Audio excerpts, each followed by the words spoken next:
Oui, on va aborder les soins Reiki, d'accord. Et pour les séances, donc pour soi ou pour les autres, surtout, ne rien vouloir, ne rien attendre et ne rien penser. Pas d'intention, on ne s'attend pas à qu'il y ait une amélioration à tout prix, d'accord. Et surtout, ne rien penser. On pose les mains, on sourit et puis voilà, c'est tout. Très important de ne pas être dans le vouloir quelque chose, sinon on va donner son énergie. Que si on est juste dans « je suis un canal, un intermédiaire, un médium entre », je fais le chaman qui est entre ciel et terre, d'accord, donc je pose juste les mains et je suis donc cet intermédiaire-là, ce canal, à ce moment-là, tout va se faire naturellement. Et le corps du receveur, c'est mieux que nous ce dont il a besoin. C'est vraiment prétentieux de penser qu'on sait mieux que l'autre ce que la personne a besoin. Parce que je vois souvent de la manière que c'est pratiqué, le Reiki, on veut imposer un certain Reiki, on veut imposer au Reiki de faire quelque chose, on veut manipuler le Reiki pour qu'il aille dans notre sens, on veut qu'il y ait une guérison, non. Si la personne a encore besoin de sa maladie pour évoluer, le Reiki ne fera pas grand-chose. Peut-être lui donner l'état de conscience, l'état d'esprit pour qu'elle comprenne le pourquoi du comment de sa maladie.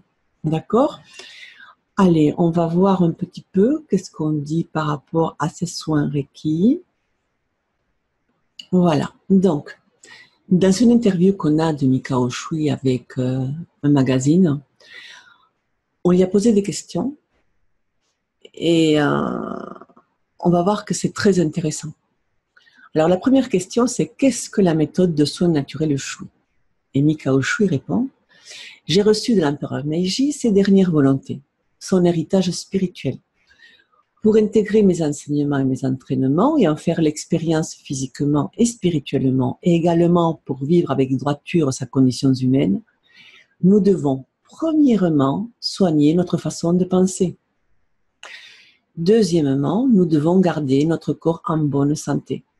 Si notre façon de penser est saine et conforme à la vérité, le corps conserve naturellement sa bonne forme.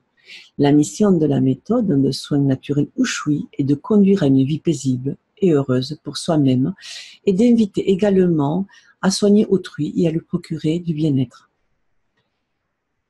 Autre question, ai-je besoin d'un bagage de connaissances médicales pour pratiquer ?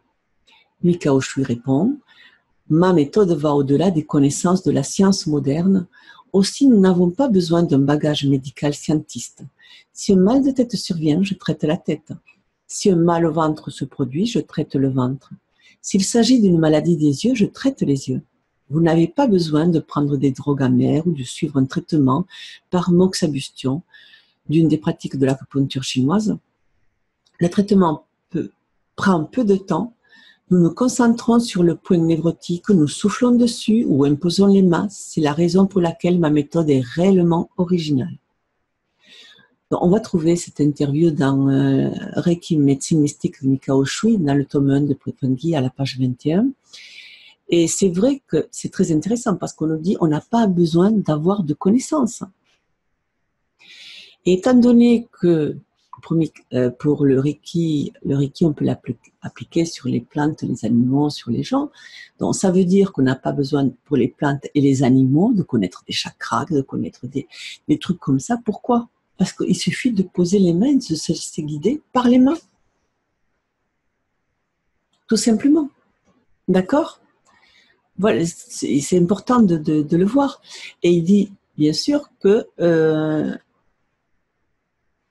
d'abord, avant tout, il faut soigner sa façon de penser. Et le Reiki va aider à ça. Et les préceptes vont aider à ça aussi.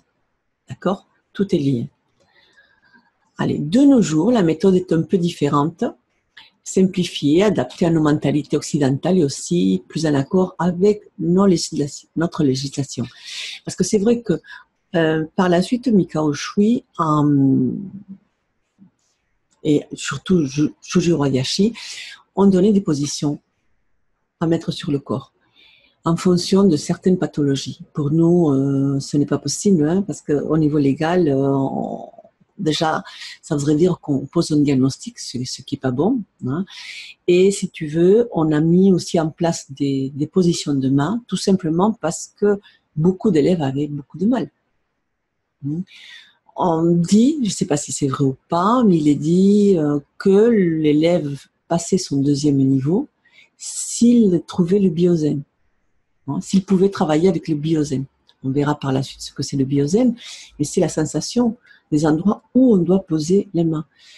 Je me rends compte actuellement que c'est quelque chose que parfois les élèves doivent arriver presque au troisième niveau Reiki pour vraiment ressentir le biozen. Donc, nous, occidentaux, on est vraiment bouchés. Donc, c'est vrai qu'avoir des positions à mettre sans se prendre la tête, c'est bien, mais c'est aussi la facilité. Mais enfin, on va voir les deux. D'accord?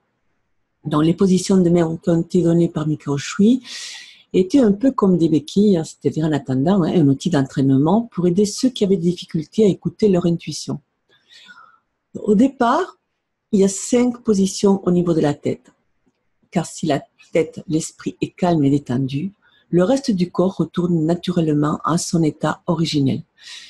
D'ailleurs, vous pourrez constater qu'au bout d'un moment du traitement à la tête, le ventre se met à gargouiller. Après, le praticien mettait les mains sur les autres parties du corps ayant besoin de Reiki. Donc, les 4 premières positions permettent d'équilibrer l'énergie et la 5e au sommet du crâne va distribuer l'énergie sur le reste du corps. Donc, il y a le front et les yeux, c'est-à-dire comme ça. Après les tempes et les oreilles. Servez l'occiput. Alors, ou bien on fait comme ça, ou bien après on peut aussi mettre comme ça. Après, on va venir au niveau du cou, là comme ça. Il y en a qui font comme ça. Moi, je préfère prendre entièrement comme ça. Et ce n'est qu'après qu'on va venir ici. Alors, en fait, on va débouchonner pour pouvoir venir ici, que ça passe. Et quand on est là et qu'on reste un bon moment là, à un moment donné, on entend le ventre gargouiller. D'accord? On va se rendre compte qu'au niveau de la tête, il y a vraiment plein de méridiens qui passent et de points d'acupuncture qui sont là. Et que justement, à partir de la tête, ça va descendre dans tout le corps. Et tout le corps va avoir de l'énergie. Donc, au départ, on faisait ces 5 positions à la tête à quelqu'un. Je ferai une vidéo avec les positions sur quelqu'un. Je vais essayer. Donc, on faisait ceci sur quelqu'un. On faisait les 5 positions à la tête, et même pour soi. Et après, on cherche avec le biozen où est-ce que le corps a besoin d'énergie Reiki, tout simplement. Et on le fait.